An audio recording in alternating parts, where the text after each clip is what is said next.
струва горивото в Сан Диего, Калифорния към дата 25 февруари 2025. Така, обикновен бензин, ако плащате в брой или с дебитна карта, 4,38. Премиум 4,68. Това цени в брой или с дебитна карта. Ако плащате с кредитна карта, цената е малко по-голяма. Бензиностанцията се казва Stars and Stripes.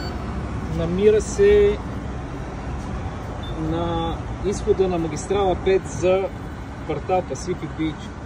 Една от най-евтините бензиностанции. И ето цената в брой, цена с кредитна карта.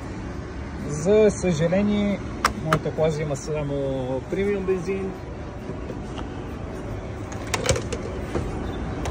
Нека да видим колко ще поеме.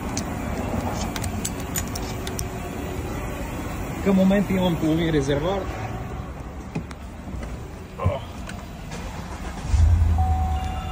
Не половин, имаме четвърт. Нека да видим. Да, четвърт резервуар.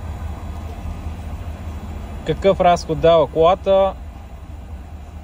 Нека да видим. Да минем в литри.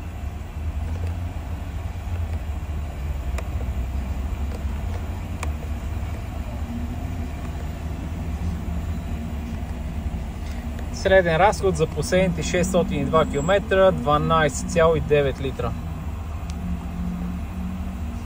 Моментен, в момента не показва. Какво карам и с какъв двигател? Cadillac Escalade ESV дълга ваза. Двигателя е само един 6,2 V8. Както видяхте, разходът е доста приличен. Хубавото нещо е, че когато карате на магистрала или с... и не само на магистрала, когато карате с горе-долу стабилна скорост, двигател изключва 4 от цилиндрите, ефективният обем спада на половина и по принцип, ако карате на магистрала с скорост около 100 до 110, тогава работи на 4 цилиндъра, обема пада на половина 3,1.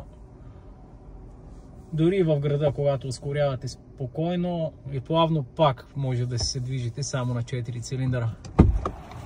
На магистрала, ако карате с 100 км в час, разходът е под 9 на 100.